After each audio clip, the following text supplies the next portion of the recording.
Hello students, आज हम class 8 के शॉर्ट क्वेश्चंस करेंगे। Chapter number 15 some natural phenomena.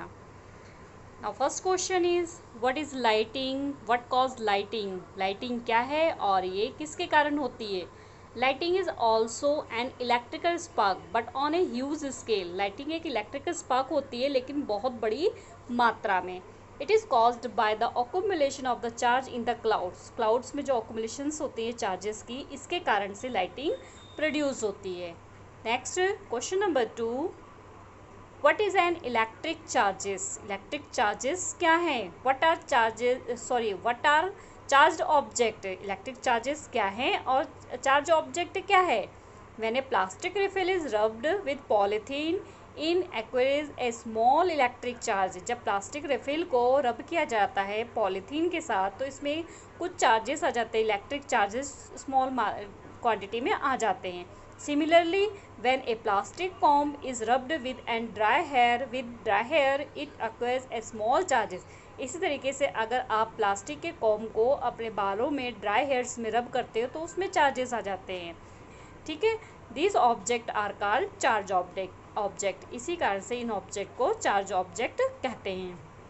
Question number 3, what is static charge. Static charge क्या है। How does it differ from the electric current. Electric current को कैसे differ करता है। The electric charge generate by the rubbed are called static charge.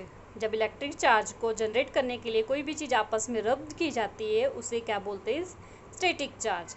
The static charge do not move while charging move in the electric current. Static charge है वो move नहीं कर सकते हैं जिस तरीके से इलेक्ट्रिक करंट के जो चार्जेस है वो मूव करते हैं। नेक्स्ट है हमारा question number 4, what do you mean by electric discharge. How does it occur. Electric discharge क्या है और ये कैसे होता है। When the negative and positive charge meet, streaks of bright light and sound are produced. The process is called electric discharge. For example, electric discharge occurring between two or more clouds or between clouds and earth. क्या होता है कि क्या मतलब है electric charge का और ये कैसे होता है। जब नेगेटिव और पॉजिटिव चार्जेस आपस में मिलते हैं तो उसमें उनके टकराने से एक ब्राइट सी लाइट होती है और साउंड प्रोड्यूस होती है। इसे क्या बोलते हैं, इलेक्ट्रिक चार्जेस। आपने ये देखा होगा जब बादल गरजते हैं उस समय लाइटिंग होती है अर्थ पे। ठीक है, next question number 5, what is earthing. Earthing क्या है। What is the application of earthing. Earthing की एप्लीकेशंस क्या है। The process of transfer of the charges from a charge object to the earth is called earthing. ऐसी process जब कोई भी charge जो है ट्रांसफ़र होती है किसी और ऑब्जेक्ट के कारण अर्थ में, उसे क्या बोलते हैं, earthing. It is provide in building to protect from the electrical shock due to any leakage of electrical current. और इससे क्या होता है, कोई भी बिल्डिंग जो है इलेक्ट्रिकल शॉक से बच जाती है। अगर कोई भी इलेक्ट्रिक करंट लीकेज होता है तो उससे भी बच जाती है। तो हमने चैप्टर में पढ़ा था ना, अर्थिंग की प्लेट लगी होती है जिसकी वजह से क्या होता है, अर्थिंग जो है ज़मीन में चली जाती है। और आपने ये भी देखा था कि ऊपर बिल्डिंग्स में जो है कॉपर की वायर्स लगा के प्लेट नीचे लगाई जाती है जिससे लाइटिंग जब होती है तो लाइटिंग को एब्जॉर्ब करके और नीचे अर्थ में छोड़ देती है। Next question number 6, how does electric discharge occur. कैसे होता है इलेक्ट्रिक डिस्चार्ज क्लाउड में, in clouds.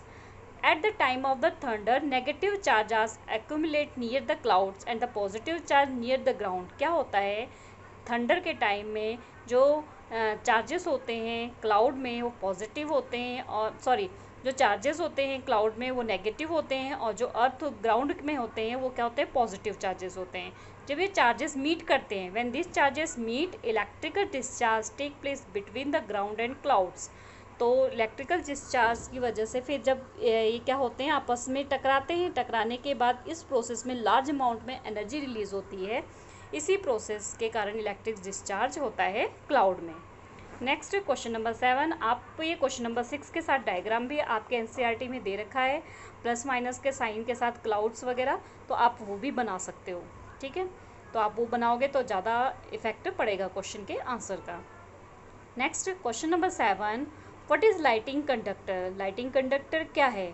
Where it is fixed, मतलब ये कहाँ फिक्स्ड होता है। Lightning conductor is a device which is use to protect buildings from the danger of the lightning. ये हमने पढ़ा हुआ था, बिल्डिंग्स बनी हुई थी उसके ऊपर लाइटिंग कंडक्टर बना हुआ था। ठीक है, आप इसमें वो वाला डायग्राम भी बना सकते हो जो आपके एनसीईआरटी बुक में दिया हुआ है। ठीक है, वही है कि आपका जो क्वेश्चन होगा उसका इफेक्ट अच्छा पड़ेगा। It is fixed at the top of the building, और ये कहाँ फिक्स होता है? बिल्डिंग के टॉप पर। Next question number 8, what is an earthquake? Earthquake क्या है? How it is caused? ये किस कारण से होता है? Sudden shake and trembling of the earth car the earthquake. किसी अचानक से किसी कारण से जब पृथ्वी हिल जाती है अपनी जगह से, मतलब थोड़ी सी हिल जाती है, उसे क्या हिल जाती है, ठीक है, मतलब हिलने लग जाती है अपनी जगह से, डगमगाने लग जाती है, उसे क्या बोलते हैं? Earthquake. It cause mostly due to the movement of earth plates inside the crust. और ये किसके कारण होता है? जो अर्थ क्रस्ट में मूवमेंट होती है प्लेट्स में, इसके कारण। Next question number 9, what are fold zone? Fold zone क्या है? Name the fold zone. Fold zone के नेम बताओ। Since earthquake are caused by the movement of the plates, earthquake के कारण जो मूवमेंट होती है प्लेट्स में, the boundaries of the plates are weak zone. जो वहाँ पर बाउंड्रीज होती है प्लेट्स की वो वीक जोन कहलाते हैं। Where earthquake are more likely to occur, तो वहाँ पर अर्थक्वेक जो है ज़्यादा मात्रा में आता है। The weak zone are also known as a seismic and fault zone. Weak zone को ही सिस्मिक जोन और फॉल्ट जोन भी